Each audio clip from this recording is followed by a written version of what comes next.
And we're back. What's up, gentlemen? What's up? What's up, fellas? What's up, fellas? Oh, Charles with the light again, man. Oh man, I don't know You get a what lamp to in front of do. you or something, man. How you want me to do this, man? No, man. You gotta lean back in front of the light or something. Like I don't know what's. No, don't put it down. Oh, I don't know. Turn it.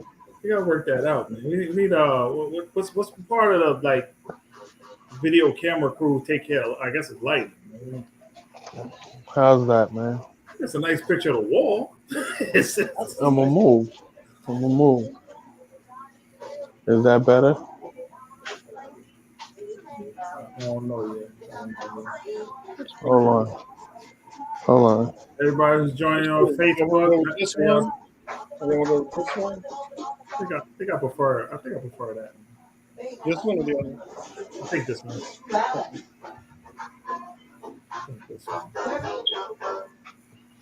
There's a little extra music. All right, that's better. Mm-hmm. That's a little better. Good evening. What up, guys? What's going on? We're relatively on time today. Well, you know. It's the word relative. Relatively. What's the latest? Lead us off, Mike. Where we going? Where we going with this? Talk to us. You tell us. I mean, before we get into that, what's the latest with life? Earth. As Charles would say, like in the existence. So I can't even get into everything. Yes, but yeah, whatever. Huh? Things are cool on my end. Just been checking out all the changes in the world, trying to adjust to them, mind my business, stay out the way. Not even know. I haven't been walking. I haven't worked out. I actually put like 4 more pounds on, so I don't know. I got to get out there and get my mile count up, and that's it. I'm messing up in that life. What about y'all? I mean, I've been trying to do the things that still try to maintain a healthy balance. As we deal with everything else and stuff like that. Try to get a little exercise in here and there. Try to do some of that, not to, but try to do it a little bit. So yeah, I can't not as much as I went today. I worked out at the gym today, so I've been doing that. So I try to still squeeze the workouts like you was doing when the pandemic first started, all that stuff that almost made me like fall out. I mean, a regular gym workout, just a little weights, a little treadmill and stuff like that. So little bit. So it always switches up with the time of year, whether it's biking or whatever else. So let me just say real quick. So whoever's joining in, we're going to jump on a number of just current topics. Some of those to include. We mentioned the issues in the Ukraine, federal hate crimes that came down on Arberys murders. There's some other I don't say smaller topics, but some other topics of conversation that came up with the incident out in New Jersey with a teen fight, wound up being a racial issue. I don't want to say it wound up being a racial issue. There's racial tension surrounding it. That's probably more accurate. And whatever kind of other topics that come up along. Before we jump in, man, what's up with Charles? Man? We didn't ask Charles how he was doing. I'm good, man. Well, nothing's anything the same, really. Not too much going on. All right. Well, why don't we jump? Hey, Charles, I feel off a little bit when your head up. It's off.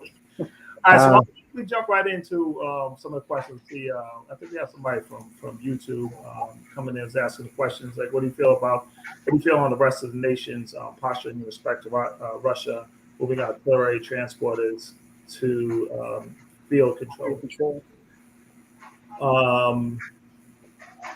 So I guess so with that in general, I guess we started to want to just talk about what's hit the news. And Vaughn, if you could just chime in from where you're calling in from or messaging in from like around the world or whatever, that would be helpful just to kind of know your input on it. From my perspective, I guess personally, part of even in the U.S., I think always kind of approaching everything with a little skepticism. We can see, I guess, we can see on the news with what has been happening. I guess as far as the Russia is concerned, they've obviously been mobilizing um, military and what they say, like surrounding all areas of the Ukraine, um, with the intent of either posturing or actually invading. One thing I find a little strange, at least from the U.S. from the U.S. side, is that typically you would kind of have all this information flowing in, or the stages of it would kind of come directly from the news media. I find it like a little strange that it's coming directly from the government, the White House. Usually it's the other way around. You know what I mean? So we've been getting press releases constantly from the government saying Putin is doing this, Putin is doing this. But typically you have investigative reporters looking into the information, and then the government is usually a little hesitant to try to uh, I guess, speak on what's actually happened. They'll kind of do it secondary. I just find it a little weird that it's happening first from the government, secondary from the news.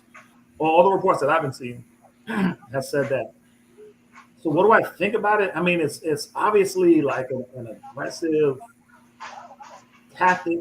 I don't know. I'll be honest, I don't know all the history with it. I actually spoke to someone, I guess, who was more familiar with the history of it lately and or more recently, and the take on it that I understand so far, that this since the breakup of the Soviet Union, Russia is constantly wanted to kind of reestablish itself and reacquire those lost um, governments and those lost regions that fell apart with the breakup. So it's been something that he's spoken about continuously to try to reestablish.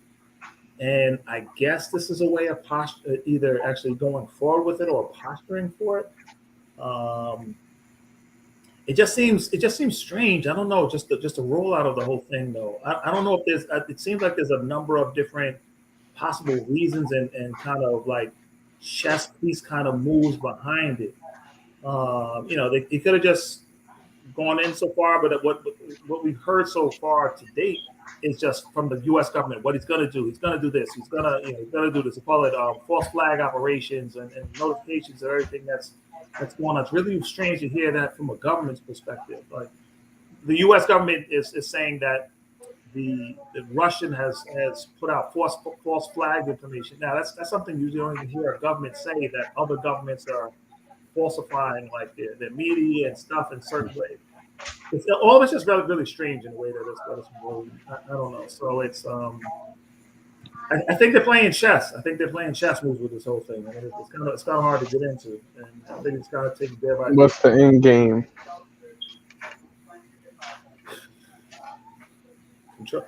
Whether it's, I mean, I guess it's the power game, the same power game of chess, right? I mean, the U.S. is involved with it in order to kind of reestablish itself in its own territories, like around the world.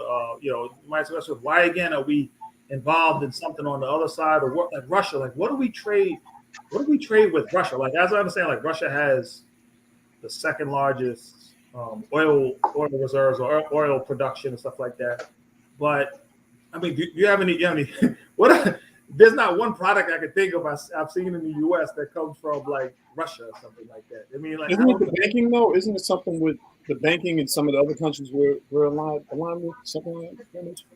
yeah, well, there's always like international financing and stuff that occurs, I guess, with banking. And one of the tactics that um, Biden put in place was to lock down their finances, their ability to finance through banking. So any U.S. companies that have helped manage or finance any governmental monies, or even those of wealthy people, I guess, in or people who are doing banking in Russia or out of Russia,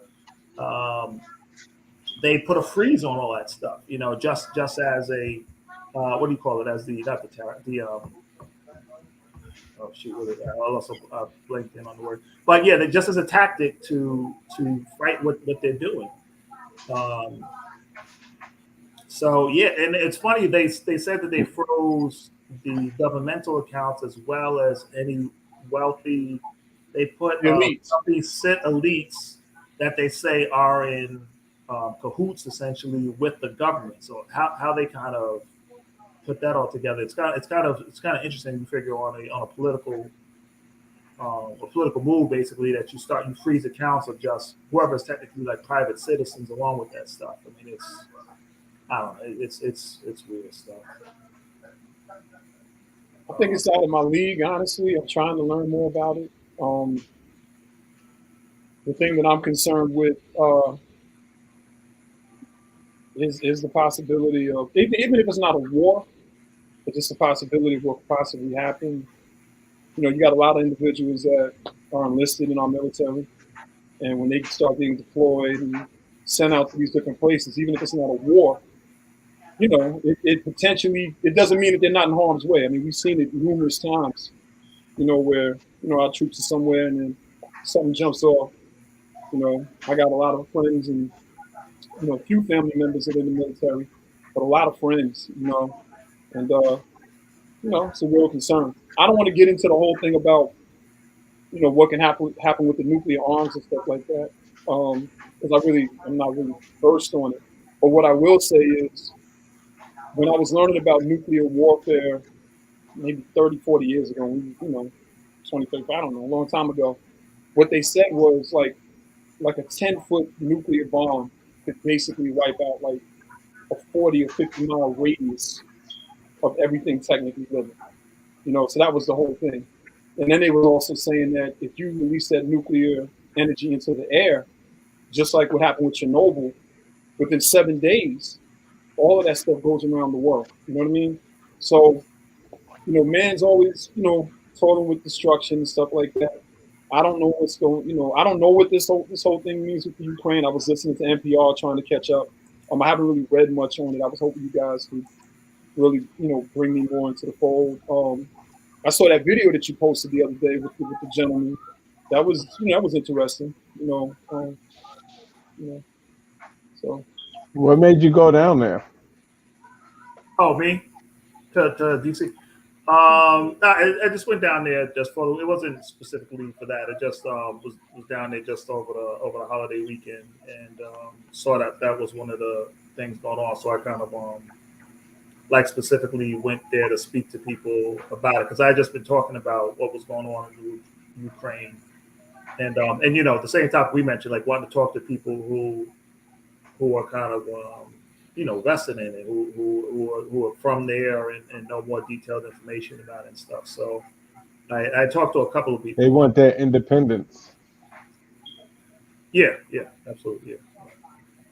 And they saw that. So I talked to two people there. One was U.S. One was U.S. born, and his family was from Ukraine. And I spoke to somebody else there who I didn't record, who was from Ukraine, and their opinions were the same. I mean, the opinions were that the threat from Russia was very real. Like, and I told them directly. I says, from being there from the U.S. and just seeing what we see on the media all the time, like we're really skeptical on whether it's truthful or not, or whether it's hype or whatever. And as far as they were concerned, the threat was real. It was something that had been ongoing with Russia over the years, and that it was a real threat. They had family and everything that was spread out over the Ukraine in different areas that were being told to like evacuate certain areas and things like that. So I mean, it was that's as real as it gets for them. I mean, they were worried about their families and what the real situation was. So there was a huge protest that was happening in DC. That's just against it. They're just trying to bring attention to it. So the news media and everything was out there and everything to cover the whole incident. So I was actually talking with the people before they fully set up for the protest. Hey, real quick, guys. Right. When Vaughn said how the F is Ukrainian tensions racial and also y'all are weak, um, well, my question to Vaughn is y'all are weak. Is he talking about the United States? And also, are you guys able to sort of build on that, Ukrainian tensions being racial? So Right. you said you posed that question to him. You said. Well, no, he wrote it to us. He wrote it to us right here. He said, "How the F is Ukrainian tensions racial?" So I didn't know if either one of you guys had Oh, any I other. didn't even see that. No, I mean nobody said anything about it being racial. Okay, So okay. it's just, And then when he said y'all are weak, I was curious if he was saying the United States was weak because of their position with NATO. Right here, he said, "How do you feel the rest of NATO nations are posturing in respect to Russia moving?" We sort of went over that. Um, I think I don't know. I think they're moving smart, to be honest, at this point. Because they already have a series of things that they're going to do, and but they're reporting they're going to do in order to prevent this thing from escalating. But I don't think dude really matters. I don't really cares. I think dude is he's already done it. They were didn't they, when did they invade that country? 10 years ago, 7 years ago? say again. Didn't they already invade that country like like years ago, like 7, 10 years ago? Yeah, I mean I think there was a It's been previous constant. Yeah. attempt to do it, and then they kind of backed up from it again. So it's I don't know. I guess it's one of those ongoing things. It's territory. It's you're always fighting over land and property and position in the country is like as old as the hills kind of thing. So I guess it's nothing new. It's going to continue on like forever. Um, Yeah. Well, they want that. They want that Soviet Union back together. Right. but from the U.S.'s point of view, like I know one of the hot topics, and it's even I think what Putin was arguing is that they were basically trying to welcome Ukraine into the NATO in order to have like the back unity of the Western countries like U.S. and Europe and all that other stuff. Mhm. And I guess Putin is dead set against that. So the U.S. is trying to embrace it and keep it under its umbrella, and you know Russia's kind of like stay out of our local business kind of thing. Yeah. Because what happens is right. Then you have next thing you have is it all winds up being like military tactics and stuff. I mean, I guess once you have those alliances and you have the U.S. and other areas like stage right in their back door with different things, and so there's so many different things. I see a comment here. Let's watch. Dad, why don't you go?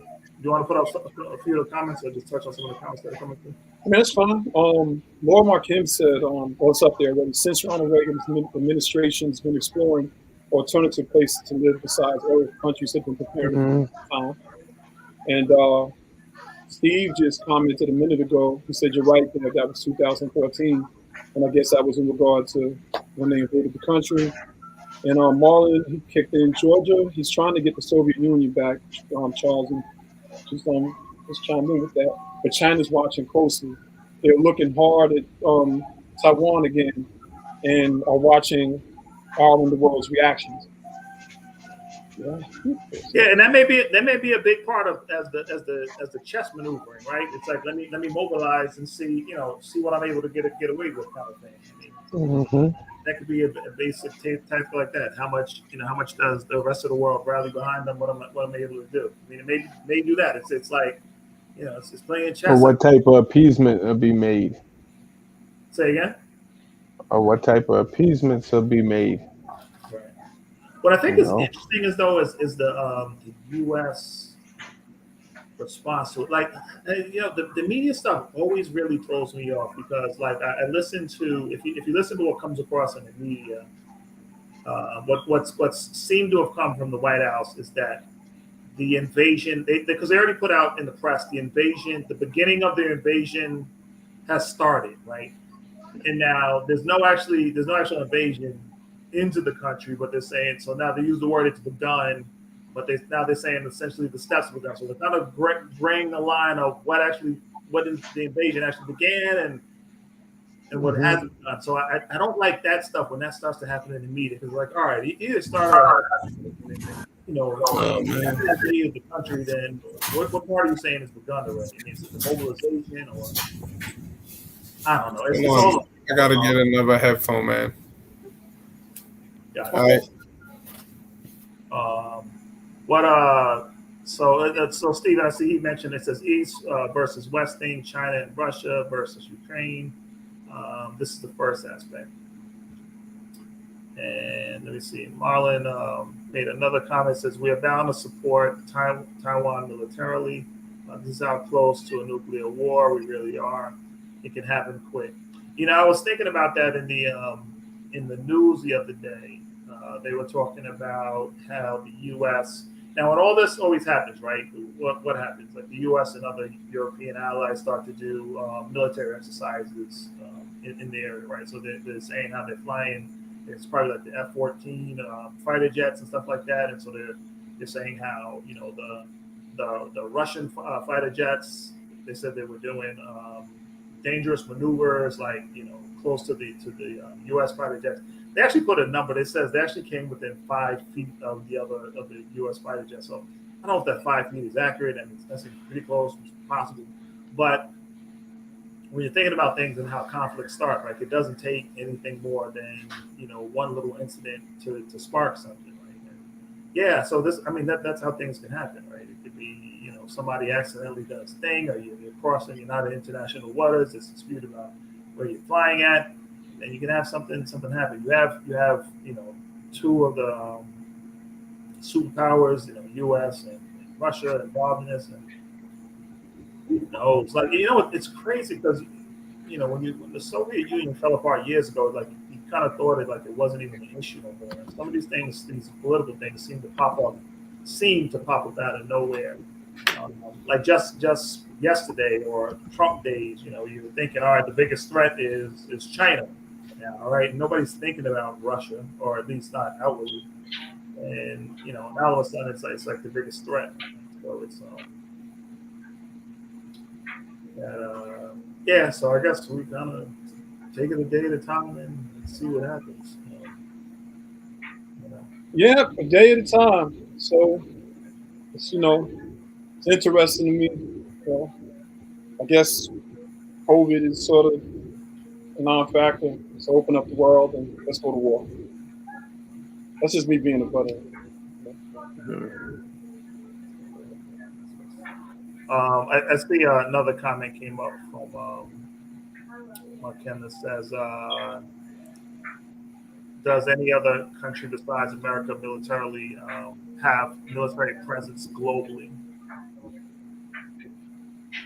That's a good question. I would assume the answer is yes, but it's not something you hear too much about. You just hear about everything from the U.S. perspective, I guess. I mean, Russia probably got just as much, not just as much. Russia got enough to do some damage, but I mean, at the end of the day, if either side does anything nuclear, with nuclear war, we're all pretty much. I mean, I hate to say doomed, but we'll be in a lot of trouble either way. Yeah. So. All right, we don't have to stay locked in on this topic. Any other? Let's close out with the last few statements, and then we can move on. Sure. The threat is seen by Russia as they think they will block access to the Black Sea. Okay? Well, Steve, does that have anything to do with the pipeline? I mean, the access to. I mean, I don't know. I'm learning all of this stuff, And I see one of my brothers chimed in, and I'll pull him up. I know he's in the military. We stopped paying attention to them, and we should have when Trump declared his love for them. Uh-oh. We're going to start a whole new war, but you have red hats coming out in a minute. In the presidential debate, Obama and Romney, the question was asked, who is the greatest threat to the United States? Obama responded China, while Romney responded Russia. Yeah, I think I would say that's debatable at this point outside of the military aspect of it. You know, I would say that's sort of debatable. Not, let me try to make sense of this. Obviously, military might is military might. But if we're thinking the long game, you know, the amount of money that is owed to China right now in the long game, I don't know. It could cause some issues, you know. I don't know. You know. Yeah, I think that the ongoing thing has always been, China economically, right? Has been like the biggest kind of threat to the U.S. I mean, I think I could be wrong on this, but I think like, well, a couple of things, right? So if one of the big things, and I know countries always, it's the need to protect stuff, always kind of um, it becomes relevant when it's going to affect your country financially, right? And so with Russia being like the number two oil supplier, right? Like anything happens, like you'll see, like a stock market's been going crazy lately now. So anything that's going on with this is gonna, our oil prices and gas prices are already like sky high on everything. So, um, what are we good with Charles?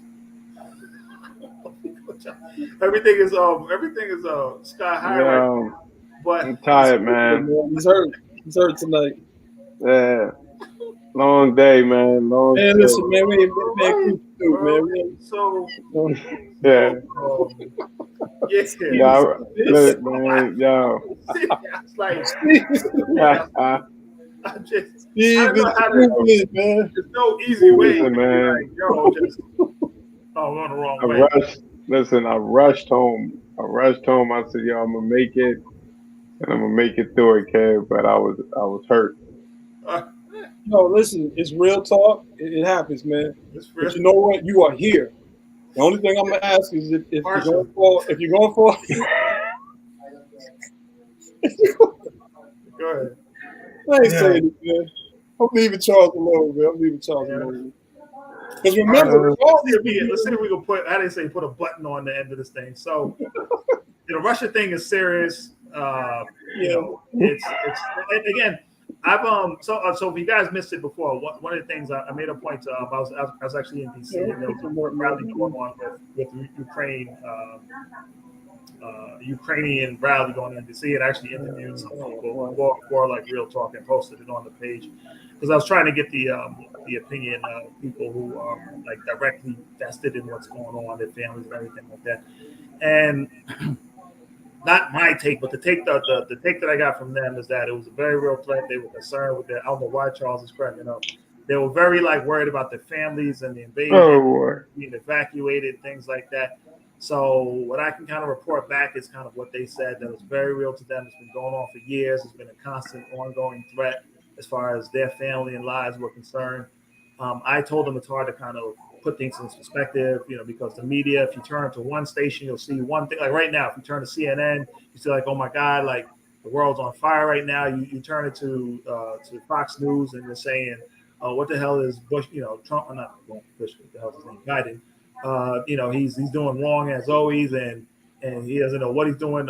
Trump is saying like Putin is brilliant and everything like that. So like all of the stuff you see across the media is insane. But from the people, as reported from Ukraine, they feel it's a very real threat to their to the Ukraine. Safety. Very serious, and that's all I gotta say. Okay. All right. So If we Charles starting off the next topic, just make sure it's like I'm not mixing with Charles, it's man. like you driving. You gotta make sure somebody's talking to you. Or you're talking Exactly. like present. So Z, That's what's exactly Yeah, what I no, I'm up. I'm Now, up. I know you up, but that's what he says. That's what he says when he's driving too. Charles would be like this. He'd be like, I'm up. I'm up. "Hey, man. what's up? I'm up. I'm up. I'm up." I'm up. Z. I was just gonna say, Charles, the Oh man. way you were sort of falling asleep a little while ago, I was worried your head was going, like a weeble wobble. Yeah. Yeah. Nah, I'm good, man. So what else is going on, Mike? Talk to us, man. I did want to chime in and say something that's not in the topic group, but I want to throw it out there just on a 30-second timeout. Have you all been paying attention to Kanye with the new player he's coming out with that costs $200? Yeah. I read one article about it. Maybe you know more about it. Maybe you should touch on that. Oh no, he's coming out with a player, and the only way to play this new album is you have to have this player. And the player costs like $200. So I think they said he sold like 10,000 units or something. So he's already made like $2.5 million on it. But some of the backlash that has been coming has been like people are just saying like, he's just a straight capitalist and he needs to stop acting like he's artist first and all pro-black and everything. The reality is he just does stuff to sell records and to make money, period. And then they also said that he sort of had a similar thing with what's Jay-Z's thing? He used to have Title. And they said he put his music up there, and then like a few weeks later, he just pulled it, and a lot of fans were like, "Dude, you just said you're gonna have your music here, and this is where we're gonna find it." So that's just pretty much it. I mean, it's old technology; it's just being repackaged. I think that company's been around for a while. And another thing is people are saying he needs to stop acting like he created it, when the reality is it's just a partnership. So just say it's a partnership, and this is what you're doing. And last but not least, that's an expensive album. That's an expensive download, then, huh? Yeah, but they said it. They said the thing about it is it takes the stems from records. Yeah. And so when we create music, you guys might be familiar, but for anybody who's not familiar with music, when you have stems, the stems basically every single track that you record is a stem. So your vocal track might be one stem. The drums might be another stem. And I think Mark Kim said next time. No, I would hope he's not saying that to the brother right here. I don't know if it's a late comment. I got to ask him. Or the current one. I'm just building on a current event. You know what I mean? I'm not much. People might feel it's a small Kanye fan at this point, but I do have children. You know what I'm saying? And I'm always concerned about the things that they want and they spend money on. Hello? Yeah. I don't know. I think I think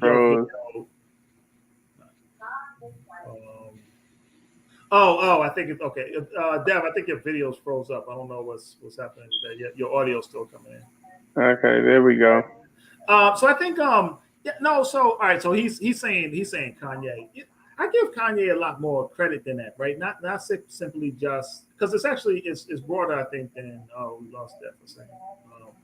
I think it's bigger than that. So Kanye said what his tactics are, right? Even if you go back to the thing with Sway, right? So Kanye's thing is like to disrupt what the norm is, right? And so when he's saying you have to have money to do that, right? Look at his argument back with Sway when they were saying that like you don't have to answer Sway kind of thing. He's saying I got to do this to have the billions and this and this, and he's like, why it's all got to be about all the money and stuff like that? Why can't you just do it? And he's like, you don't understand, Sway, because you can't change it from within without having control of everything. So he that's the way I see it is like he wants to disrupt everything. Like look at what he did with he cut his hair just like crazy just to see if it like if people would follow that or something like that. He just had somebody cut lines and some other kids was next day they were like doing this. He's walking around with like some I forget the name of the boots, whatever, like winter construction boots and stuff like that are like $600-700 and some of them up to like $2,000-3,000. He's doing it every day. It's like what happens with it? Like he's almost testing the water. He's doing it like chess. He's doing it like Putin, right? Like putting it on and see what happens. Same thing with the music player. Like he's seeing like he's switching it up and seeing what happens, right? The music player, like that's to me, like you said, it's kind of like an old technology. It allows you to. It's almost like the old MP3 players, right? So it allows you to he's selling it with the music on it, but also allows you to upload other music to it, right? But you also get control of the music. So I know you get control of it, like almost in a track fashion, right? Some connectivity issues, and basically in a nutshell, you get the stems. So if you wanted to, you could pull the drum out, you could pull an instrument out, you could take other music and remix it. It would be more for somebody like myself who's a producer, and maybe even for the youth. You know what I mean? But what I was gonna say, and I'm glad the brother chimed back in. What I was gonna say is, I mean, I ignore Kanye also. Overall, I don't particularly care for him, but I watch him in the sense of his influence. You know what I mean? So, in one breath, it's like when I used to listen to his old music, I was all in. He's dope, but his influence, and there's a lot of 15 and 16-year-olds whose parents got expendable income. Who do you think they coming to for $200? You know what I mean? To try to pay for this, unless they got a job and then they're working and giving that money up. I don't know, man. I think it's interesting, but I just think he's doing it as a capitalist, and he doesn't need to hide it under anything else. And Charles, do you have a Coca-Cola? If not a Coke, maybe a tea or something. Man. I'm worried about my big bro over there. Man. I want to send him one. All right, man. Listen, we said we're gonna be on time tonight. You got 45 minutes, man. If you can make it 45 minutes, somebody tapped you off. Get somebody to pass you a coffee for a second. For like 3 minutes, man. Yeah. You need somebody tell Charles. Listen, man, I said that I was gonna make it. So I made it. I didn't want to not be able to make it. But I had a long day, man. Last 2 days. We're gonna push through for 45 more minutes. Yeah. And we don't care if you get a few. Nah, I'm good. You're good. Everything is good. Do one of these and go, man. Listen, we got you. We're gonna hold you down, man. Just don't bump your head on the screen. That's all I don't, All right. So little. If y'all are cool with that, I don't know if there was anything else you wanted to touch on. No. I wanted to ask about it because, I had heard some serious conversations back and forth about it, and I know people are talking about it. So I just wanted to know if you guys were familiar with it. That's all. We could definitely move on and go to the next topic. How does the artist get paid off of that one? I mean, that's just his own. So as of right now, it's just him, right? He said he's releasing. I know, like for his album, but then I thought you said it had some like feature you could upload like additional music. Yeah, but I mean, but only his music is going to it. As of now, they're saying other artists will be able to do the same thing, put their music up there in their stems, which is basically your data files. But I don't think there was anything in the components where artists will necessarily be making money off of it. You know what I mean? Again, I'm just on it like, dudes are capitalists. You just want to, I'm not mad, make your money, but don't hide it behind anything else. That's all I'm saying. Yeah, that one, I don't know how much he thought that out because, like you said, like with 99% of everybody else listening to music through like Apple Music and Spotify and stuff like that, like it doesn't. Yeah, but the album is basically you paying $200 to hear the album, to hear the release. You are with the expectation that maybe somebody else will put something else on there that you'll listen to, but nobody else is like they ain't saying nothing about nobody else committing to doing that or nothing. It's just him. Yeah, so that's what I'm saying. So that's people who are paying $200 basically to hear his music. That's who that's for. That's for people willing to pay $200 to hear his music, to hear what that thing sound like, to feel, and it creates some exclusivity to it. Yes. Because who else is like, unless you finding a way to get it up off that device and share that thing. You know what I'm saying? Tempest might be right. It might be his way to sort of go independent. But it's one. If it is, fine. Just say that. You know what I mean? But he has a way of saying things. I don't know. It is. I a lot of people when I was bashing him, as they said, huh? No, I was saying I just don't see that as catching on right now because it's not like because with anything, right? You think of like is there a need for it, right? So like you just said, some people who have music or do their own tracks and you want to split stuff up, like okay, like maybe you can upload something to it. But your average person is not doesn't care about that, in a sense like Big as Ice and listen to the song. You can listen to it you can make an instrumental version of it or listen to it a cappella or whatever. All right, you can do that, but right now you can do it one song. You know? So what? You know, it could be something, but if so, later on down the line, and then again, you're gonna have to start pulling away But from. but this is what I'm saying. Like, but are you thinking that he's really trying to target the device at the musical audience, or is he just trying to make you pay $200 to hear his album? I mean, it's just very short lived. Then I guess, like I don't know. He's just trying Yeah, to. but think about it like this though. Sure, that's probably. I mean, I don't know how many sales he averaged or anything, but shoot, if everybody's paying that to get the thing, that's probably more than what he's getting off of one of them streaming platforms.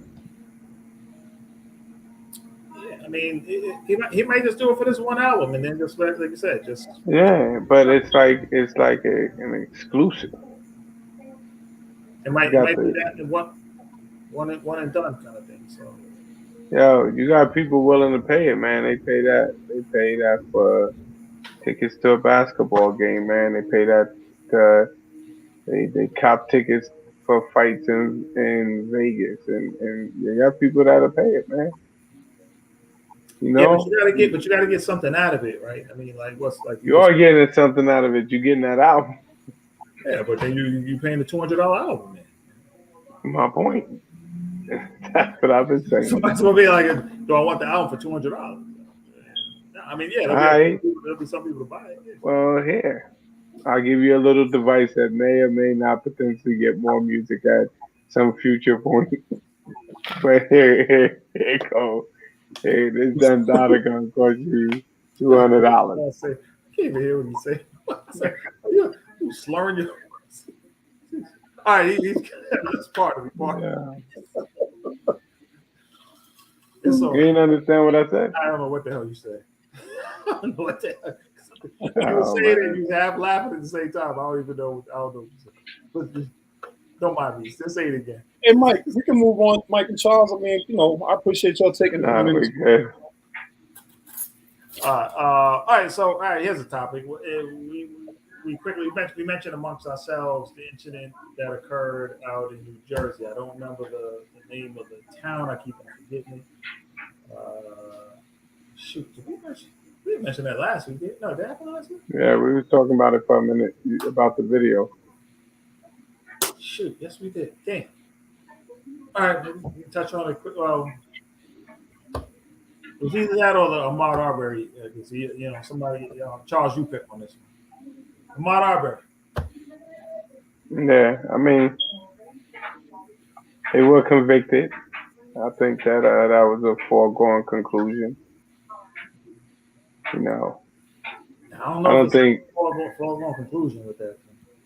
that was gonna happen. Once the state had him convicted, the feds was gonna convict him of that. You know what I'm saying?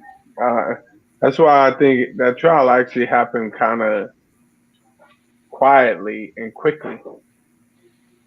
You know, But what it do was you almost. mean with that? Right? I'm saying because like the initial trial that had Oh, Bridgewater everybody Mall. captive, yeah, was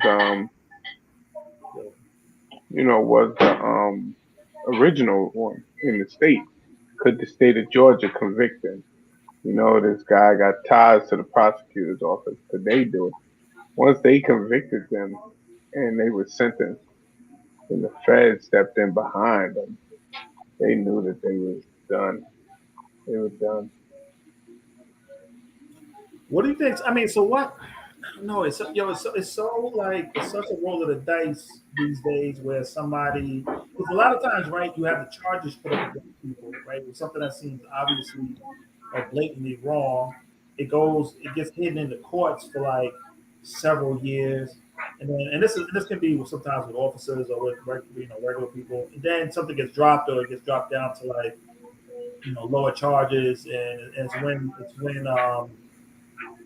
all the hype about it that's kind of dissipated already, right? So I guess this happened. I don't even know the time frame of. I've lost track of the time frame, but it's still relatively new, and they've been. I don't know what was the length of time that they were convicted on this. Anyone know?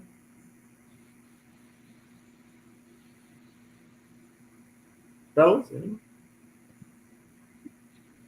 Y'all hear me? My joint is tripping. Oh, okay, y'all can't hear me, or is there something? Nah, we heard you. Oh yeah, I was saying if y'all know like the amount of time that they were hit with as far as Nah, criminal time when they got. it was I think they just eggnog. It was what? Nah, it was like eggnog. what was the drink Charles had? This That's all. He is said eggnog. this is a special edition whiskey. Are you saying eggnog? What's he saying? What the? Dang. What? Dang, what? Hold on. Yo, All I'm right. over it. Man. I'm over it. Yeah, you said you're not familiar. Let me go to Deb. What? Come on, back to Eggnog the whiskey. That's what it was. What the hell is eggnog. that? Whiskey. It was Okay. eggnog Okay. whiskey.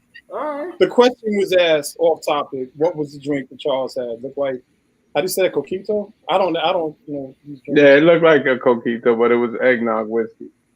Evan Williams eggnog. Like All eggnog. right. I didn't even see somebody was asking the question because I was talking about the trial stuff, and you was like on Right. eggnog. I'm like, what that got to do with like the time? Like, It's real, man. Yeah. It happened in real time. It's real talk.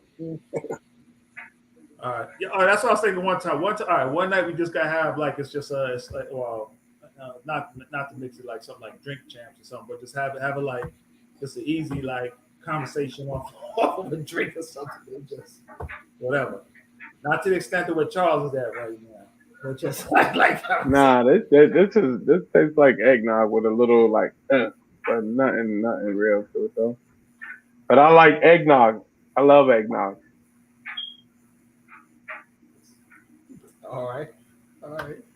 So, all right. So, quick switch over to because someone had put up. We can touch on this briefly too because we had mentioned it last week. And, that issue with Bridgewater, New Jersey.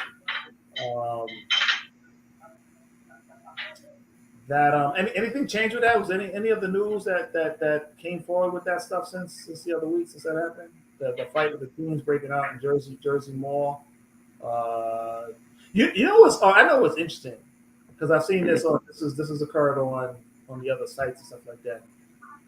How without failure, something like this seems to break down into like a quick racial divide again. You see people, it's like you can see everyone can see the same thing, and one racial group will see it through one set of lenses, and the other group is black. Also, well, I don't say just black and whites because there's, but you see it one way. Like I'm looking at comments like, oh, well, you saw the black kid was still resisting arrest, so they tackled him, and other people were like, the white kid immediately submitted. He put his hands up, so that's the reason why he was on. They put him on the couch, and there was no further escalation. And it's just completely seeing and people meaning it, like seeing, that's their solid opinion on what they saw in that instance, like that, and it doesn't change. It doesn't change over any period of time. Like everyone will see what they want to see in those situations. That from the individuals to the police to the Right. passerbyers, and whatever it is. Everyone will see the individual have the individual take on it. Hold on 1 second. Yeah, that's so that's what I. Yeah, pretty much. So it comes back to. Well, I mean, no, most of us. I don't think it's surprised, but I also think most of us are exhausted. I mean, just realistically, we Those just type of videos. It's like because we didn't need the videos. We a lot of us experienced and knew this stuff was happening long before Rodney King. You know what I mean? So the videos initially, I think for a lot of us was sort of like hopeful, like wow, now it's being caught. something's going to change. And it's like the joke's on you. You know what I mean? You know, I remember, I remember when Rodney King, when that video came out, I was in North Carolina. And I just remember it got real ugly for a minute. It got real ugly. And it got ugly because, you have a lot of people with bottled up frustrations. And now you see this thing happen, and then you're told to be patient. And then you're patient. And then when the verdict comes in,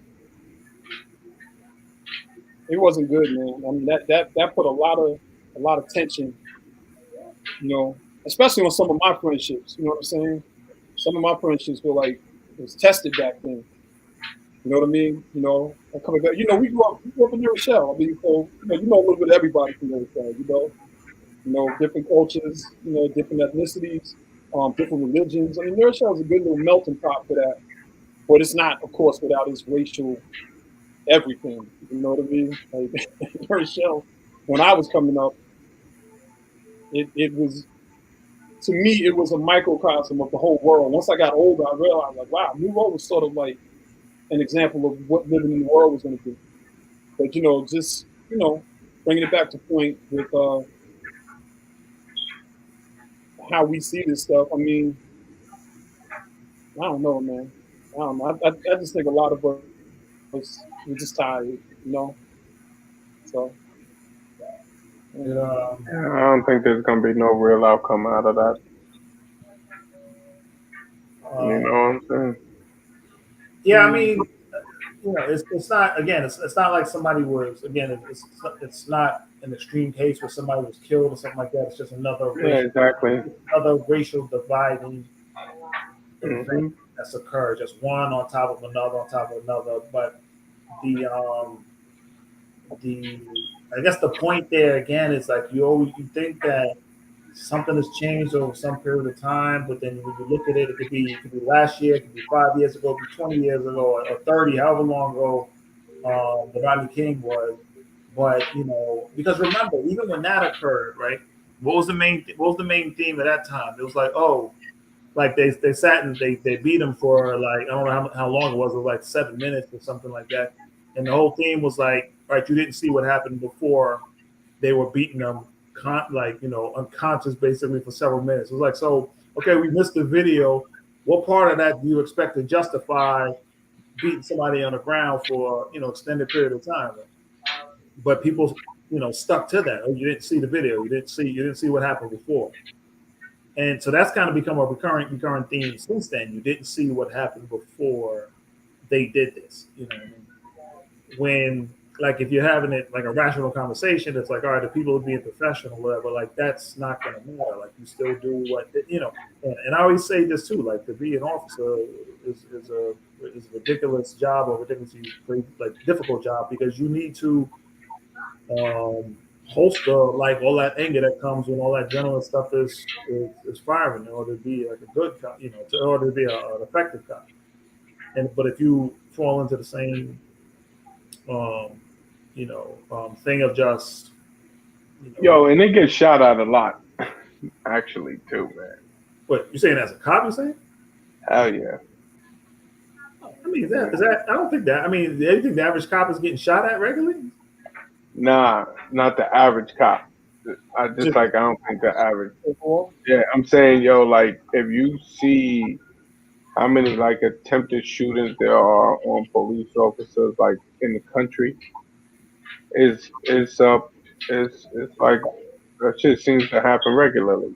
who's You know what doing I'm it? saying? Who's shooting at the cops?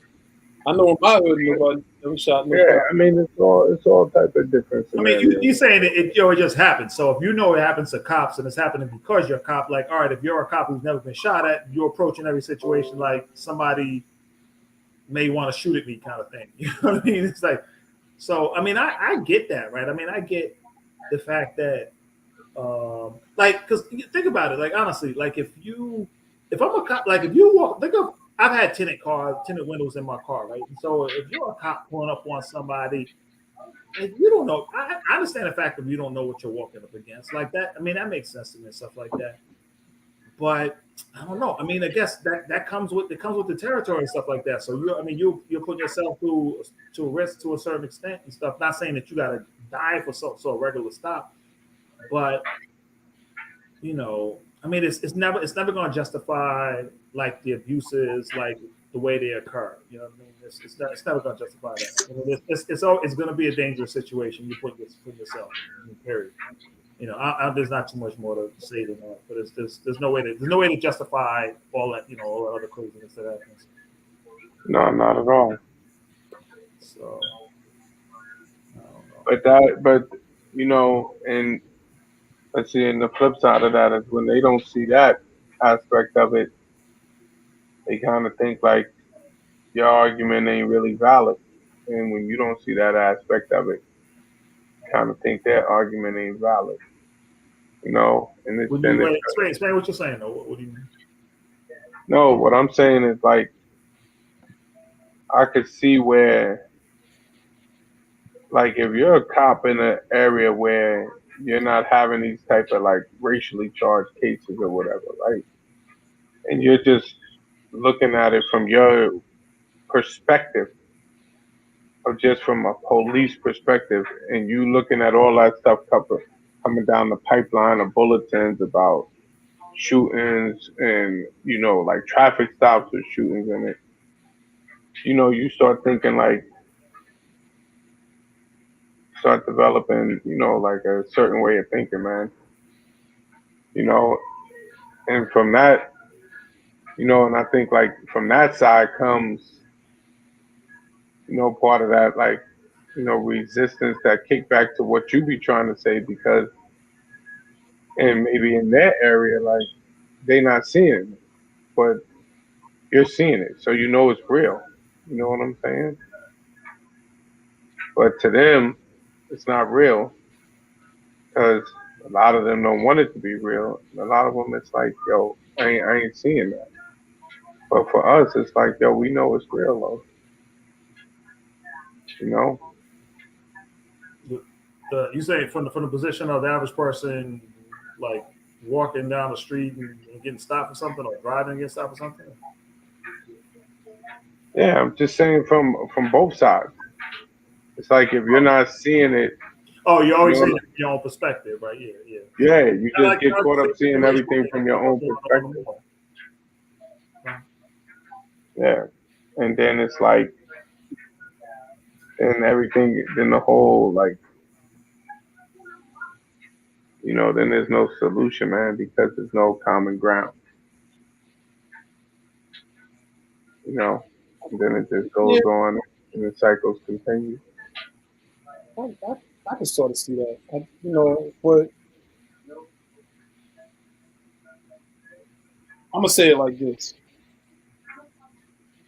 if it wasn't for the invention of cameras, and if it wasn't for the development of more modern technology like camera phones, we're now seeing what we see. But I always think about everything that we never saw and everything that we still don't see. And so, to Mike's point, when the officers sign up, they understand that there's a significant risk. That there's a risk, like that. God forbid something can happen. One of my friends, God bless her spirit, Denise. I mean, she was on her way. She was an officer in Raleigh. She was on her way to an incident, and unfortunately, she died in a car accident. So maybe when she signed up, she might have was thinking, you know, I might get shot at, or I could get into a fist fight. But she died in a car accident on her way. Okay, I say that to say this: when I'm coming outside my house as a civilian, I'm not signing up to be profiled. You know, I'm not signing up when I walk outside to be shot at or have somebody put a knee on my throat or put a knee in my back or any of the stupid incidents that's happened to me over the years. And I say they're stupid because I'm looking back. I'm still like, why did it happen? You know, it's years later. Like it's years and years later, and I'm still like, why did that shit happen? I can't for the life of me understand why it happened. Mind you, I've seen it happen. I I seen people get arrested. I seen the officers. I seen the cops. I grew up in a patrol area. So, but when it happens to you, you just for years later, you're like, why'd it happen? I'd be willing to bet, Mike, with some of the incidents you've been through. I'm just asking. Do you ever say, like, why did it happen this small? Like, why did it happen? Does that ever happen? Did you ever think like that? Why did they do this? The why question. Does that ever happen? What about you, Charles? Any incident with the cops, it's like, why? Just the why. You know what I mean? And the reason I said it is because I think what we try to defend to America is the variables of the why. So we're not saying don't do your job. We're saying do your job and do it right. I tell all of the friends of mine that are officers, okay, y'all are officers, but you got to see it from my perspective. When you put that uniform on, you're an officer. I know when they out of uniform, in theory, they're undercover officers. But at the end of the day, when you put the uniform on, the world is going to see the team that you signed up for. And if the team that you signed up for historically keeps creating a why factor, we're going to keep questioning. I'm never not going to question law enforcement. I'm always, because my experiences with law enforcement has been more negative than positive. It just is what it is. And I don't have a felony conviction. Let them go. I don't have a felony conviction. I've been arrested, but I was arrested over some stupidity. They let me right out. And I kept saying to the desk sergeant, why'd y'all lock me up? I said it like 5 times because I was really pissed off. I was so pissed off, and he understood. And he kept saying, you can't be from Winthrop Avenue. He said it 5 times. He said, you're not from Winthrop Avenue. I'm like, yes, born and raised on Winthrop Avenue. Yes. Well, not born and raised, but I mean, lived on Winthrop Avenue for a significant amount of time. And he just couldn't believe it. And the way I chalked it up was, for all the years they were out there harassing people, I'm not talking about good arrests, meaning somebody did something or there was a reason that somebody should have been locked up. I'm talking about just harassing people. They didn't get a chance to just get me in the situation they now had me in. And at the time when that happened, I was like 29. So I'm 29 years old, and he's looking like, you can't be from there. You know why? Because they didn't have no records of me. I was invisible to them. You know what I mean? I was a come and go type of dude, and I'd be hanging out. I hung out with everybody. I was on the block chilling in the whole shebang. But that why factor. And so a lot of us are black men, melanated men, L men, sleepy men like Charles, that look like me. They are. Yeah, I'm gonna keep messing with you until we get off this thing, Charles. Mm-hmm. I got your back, though. Yo. I got you. Don't worry. Keep your mind open. This ain't like driving the stoplight, man. You don't have to go stop signs. At least he's with us. Because Charles will drive to California in this state, y'all. I'm joking. I'm just joking. But if they stop creating, if they stop doing the things that they do, that I guess have been deemed good police practices, we wouldn't have to keep going through what we're going through. Because I'd be damned. I know I was traumatized. I used to act like it never affected me, but no, it did affect me. When I was young, I was like, wow, that didn't mean nothing, but it did affect me.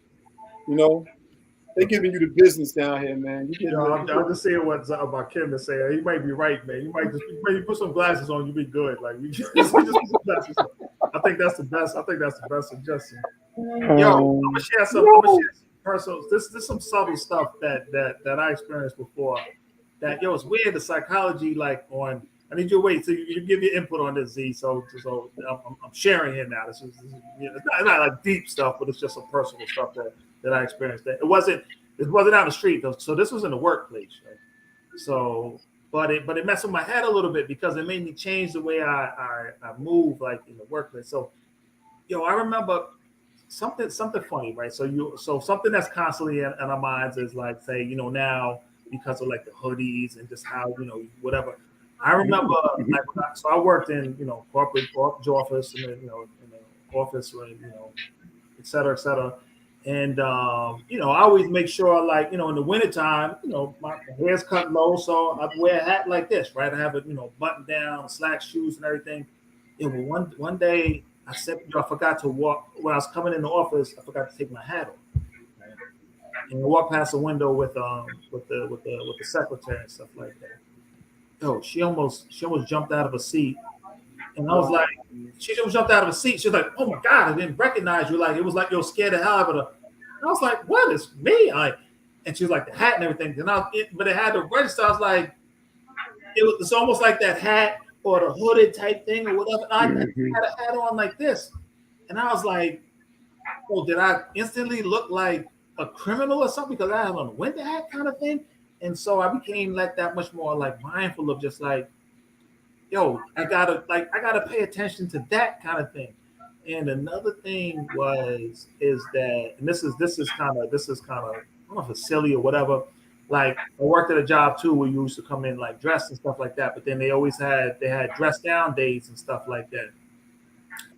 Yo, I went years with when they had dress down days and everybody else dressed down. I went years with never like switching on my clothes, and everybody'd always be like, why are you not dressed in regular clothes? Because my mindset is like, because you're gonna look at me that much differently.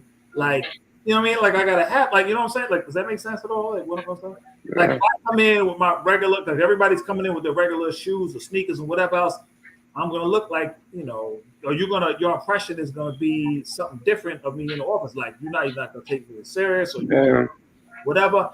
Yo, but I consciously did that for years. I was like, nah, I can't afford to come in here dressed in my casual clothes because how much especially with my pro-black sayings on them.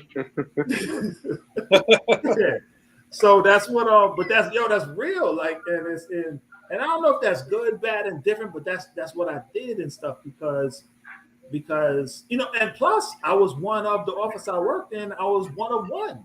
I was one of one. You know what I mean? So I don't know. Nah, you know what? And that one of one feeling, it almost puts the yeah. Well, yeah, that's what it was, man. This is life. This is what we do. it almost puts the weight of the world on you because now you have to quote unquote represent everybody in the world that looks like you. And the reality is, I mean, we talk about it all the time. We're diverse people, but unfortunately, like my big cousin said a little while ago, man, this stuff is etched deep into the society's fabric, And I want to go back really quick. Steve, I didn't see when Steve wrote this, but he said they patrol black neighborhoods like there's something a black person is doing wrong. Yes, that's racism. And patrol white areas like waiting for parents to complain. Yes, that's racism too. That's a heavy assessment, and I mean that because a lot of it at this point for us is we just want that statement and that understanding to be written into the way people are handled. This is not like the 70s and 80s. You remember last week we were talking about like if we felt like with all the felons, I mean not the felons, but the people were being released, did we feel like it's a scarier time? This is not that time period, man. This is not that time period. So they should be definitely, in my opinion, trying to micromanage and do things differently, especially in urban neighborhoods. That's just my personal view, Yeah. So Paul Morris said something my father told me years ago that I never will forget. He says you're gonna have to work twice as hard and twice as long to get the same thing that other people get. Yeah, that's something that a lot of people are brought up. A lot of us, I guess, are brought up kind of with the mindset of. Here's a quick question. So I remember. It's funny. I remember somebody we grew up with. Like first, we were in, growing up in the Westchester area, but in and out of the Bronx and the boroughs and stuff in the city. I remember the first time somebody telling me that they got they had like stop and frisk thing, and I hadn't even heard about the stop and frisk yet. I didn't even know about it, and they were like they just got pulled over and frisked and because they had a backpack on, something like that. I think that's what things they were doing, like pulling everybody over, like just frisking you with backpacks. And I was like, what? I was like, they can't do it. He's like, yeah, they're doing it. I don't. Either one of y'all like ever run across? So two things I was gonna ask: did either one of y'all have like a stop and frisk incident, like say in the city? And two, it was two separate questions. And one, like a Karen type incident where somebody calls, Oh, something you did not do. Somebody, like, do. Z, I want to make sure you're awake for this one because I'm making sure.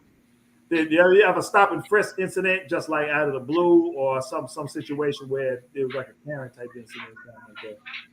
You want to go first, Charles? I'm worried about you, man. So go on. Let's I know. We need to like pull through for a few more minutes. I think not a stop and frisk in the city per se, but I think all of us coming up, with the getting pulled over, searching the car, searching you, that type of stuff. I mean, I think everybody went through something similar to that. Young black kids driving. That was like normal for that to happen.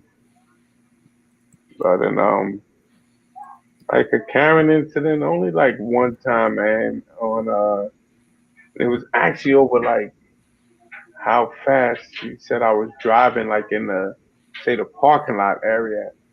And when he called the cops, he was like, yo, there's a big black guy here on the like complex.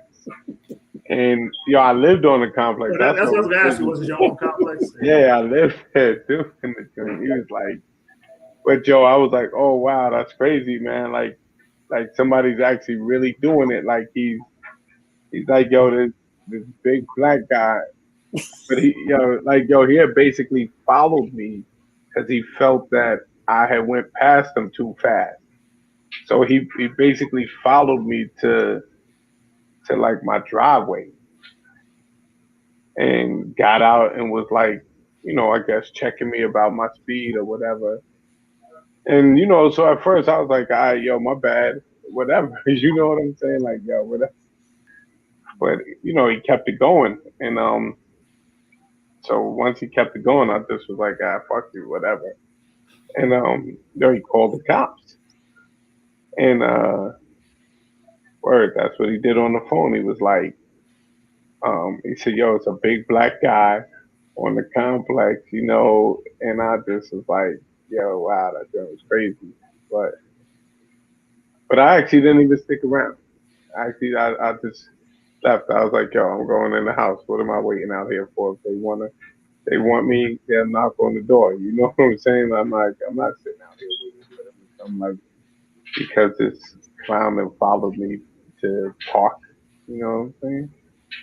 Idiots, man. But that's an idiot. Like getting those last words out before you fall back asleep or something like that. Yeah. Yo, listen, man, yo, I'm tired. Yo, I'm. All right, yo, y'all hear you. I know you running both ends, man. I don't know how yeah, you already know sometimes. Yo, sometimes Mike be like, yo, man, your schedule just made me tired listening to it. I know. That's true. That's definitely true. I was like, I mean, I'm gonna tell y'all, I never had like a stop and frisk. But when all of that was happening, I was in North Carolina, when they really ramped it up. But the one thing that sticks out of my mind is when me and some of my friends went home from North Carolina to New York and New Jersey. And then we were coming out of New Jersey on the New Jersey Turnpike. Well, I might have told y'all this story before on the show. Because it still to this day was like, why? You know what I mean? But I guess I can sort of see why now, but I really can't. Because I was eating a peanut butter and jelly sandwich. And back then, everything was wrapped in tin foil. So it was like the 90s. It wasn't these zip bags, these plastic bags, and all pretty and everything. We had tin foil when I was growing up, like little tin men and stuff like that. So I'm eating the sandwich. We're driving, and the cop pulled up next to us, the trooper. Looked in, I'm eating the sandwich. He's backed up a little bit, and then here came the lights. And I'm like, uh-oh, and mind you, we're in a minivan. Remember back then when everybody had the minivans? And it was packed to the ceiling with all of our stuff. It was like we all went home for like 3 days, but you would have thought we were going home for the summer. Pulled us over. Like 4 other troopers came out of nowhere. They all lining up. And they made us all get out. And we had the late night mind, it was freezing. and we're all laying down on the ground on the New Jersey Turnpike. There's like 5 of us. Then he was like, what did you have in the tent for? I'm like, a sandwich, you know? I'm like, it was a sandwich. It's in there, and the chips are in there. And, nah, man, you know, it must have been something else.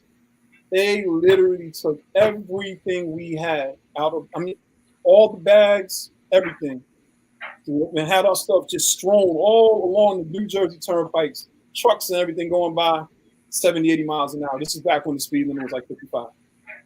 And the whole time I was sitting there thinking, I'm like, one, there's nothing we have. But 2, they're just doing this. We showed them our college IDs. We showed them. And we're 19, 20, 21, 22. We're children. It fit the description. Man, did we? Did we? And the prop, I don't know about the stop and frisk, but I just know that feeling of like the why. You know what I mean? So I can't imagine just cops walking up and just going in my pockets and stuff like that. And I know it happens to people, but that's the There's a lot of stuff going up and down that turnpike, though. And you know what, though? You know what I'm saying? Yeah. I'm not mad about that. You absolutely right. Yo, keeping it official. That shit sucks when it's you, right? Like, yo, what you pull me over for, man? I ain't this. Yeah, well, it sucks either way. It sucks when they pull you over on some racial profiling because you're like, damn, you pulling me over for profiling me for. And it sucks if you really got some shit on you because now you what's wrong? Go to sleep. Either way, it's a bad look, man, when they pull you over. Well, it's a better look if you ain't got nothing on you, but you still have to go through the same craziness. I gotta tell y'all my Karen incident because I had one maybe a year ago, and her and her helpers they signed up for the wrong one. They really did, because we're in a parking lot in a business, like this business park, and we're talking, and this is when I was doing my walking real heavy. So now I'm in Raleigh and I'm walking, and we're talking, and we're just at our cars in this business park. Like on a Sunday or something like that. It wasn't even time for business. And then she said to me from across the parking lot, "What are you doing here? What are you doing here?" I'm like, what? She's like, "What are you doing here?" So my homie was like, "Yeah, you know," and he's about it. He's ready just to basically get us arrested because he's ready just to go crazy and just start yelling and saying, like, bro, just don't even worry about it. You know what I'm saying? She's like, "What are you doing here?" And so she was with this dude and a guy in a wheelchair. So the guy in the wheelchair was being pushed by another black man or melanated man. Big dude, he's pushing the guy in the wheelchair. But she's yelling at us, "What are we doing here?" So I said to her, "We're doing what we're doing. You know, have a good day. You know, have a good day. There's no reason there's no reason for us to communicate. I don't know her. My man, he's on 100. He's basically ready to curse her out." And I'm saying, you know what, just chill out. Do you know she came within 2 car lengths of where we were? Now there's 3 of us and there's 3 of them. My other man, he ain't even tripping. He's just like, whatever. But she's talking to me, "Y'all can't be here. You know, this is a business. Y'all need to go." And I said, "You own this business? It's big, huge office parks." She's like, "Yeah, you know, I own the business." I said, okay. Well, if you own the business, go call the cops. Let the cops tell us we trespassing. She was like, "Don't." She was like, "If I go in and call the cops," I said, "Go on in and call the cops. Go on in and call them." I said, "Trust me, we'll be here when they get here. Raleigh PD, hey, how you doing? You know, welcome." She was sitting there. So then the brother, or the black guy who's pushing the guy in the wheelchair, he's like, "Yo, man, why don't you just get up out of here?" And I'm sitting up there like, man, if you don't sit your gumbo soup eating, like, dude, like, because I was more offended at what he said to me than she said to me. Because I'm saying to him, like, right now, you just to help, man, and you're not going to win. Go ahead with that. So basically, my man was like, "Yo, listen, get the, you know," I ain't going to say what he said. "I'm going to call the cops." And we sat out there, and the cops never came. Cops never came. And so that was my Karen moment as it's put. You know what I mean? But I was looking at it like they got the right ones. You know what I'm saying? So, but I've never had no other situations like that. Man. I'm glad it didn't escalate. I'm glad the cops didn't come. Even if they did come, what are they gonna say? Hey guys, y'all gotta leave. You know? Well, who knows what happens? That's the crazy part. You never know what's gonna happen. You're right about that. You You're know, right about that. never know which type of attitude you might get, man. Absolutely right about And that. turn the situation crazy for no reason at all, man. Man, I just got a message in my Facebook message, and it's Lord have mercy, he's sleeping, and it's a picture. Yo, that's it. We winding down right now. Yeah, We're winding down right now. that was me. Real quick, I'm gonna put these other comments That up was me. there. New Jersey Troopers for Sue. If you Yeah. want to see that, and there was another one. Flu. Oh, wait. Let's say one real quick thing. People watching on the videos, right? So we're trying to make increase our viewership. So click into when you're watching our videos. Make sure you click into the video itself, not just watch it from externally on Facebook. Just click into the video, even if you're watching it right now. Click into it so we can because when you watch externally, you really can't tell like all the users that's on it. We want to make sure it's inactive and everything. So, you're watching the video, click the video so it shows like, Yeah. All right, just want to say They give it Charles a bit. Charles, this is Yeah. gonna be so for you. full blown. Yeah, listen. Full blown eggnog. Oh my goodness. Like, yeah. Steve, listen, thanks for chiming in. Lord Markim, Paul. Let's see who else is up in here. Deidre, Tempest. We got quite a few people chime in tonight. Let's see who else is up here. And if you are watching and you're not clicked into the video, just shoot a message so we know that you're on. What else? So we know who's in. Shoot. Just shoot us a message. Or just say like hey or whatever. Good chat. And let us know what we're doing right wrong. We know that this is not like ABC World Tonight or anything like that. This is three brothers getting up there with a sleepy eggnog. Charles. If you're gonna be good, you have to bring your face back from the thing. I'm fighting to stay up, man.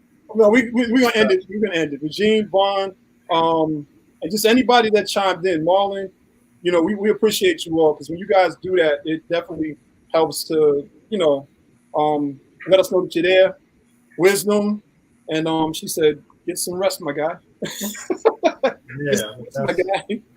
And thank you all, and we're gonna chime up out of here. And make sure you all follow us on Facebook, and like the page, and help us, to get better at doing what we're doing. ABC News. Good night, big black guy. Who said that? I didn't even see my cousin Paul, my big cousin Paul. That's my big cousin. That's what we told me don't be cursing on the show. Yo, yeah, it was the big black guy. We got to put that one up there. Yo, good night, big black guy. Good night, big black guy. Yo, listen, gentlemen, we up out of here. All right, peace. Yes, sir. All right, fellas.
Peace.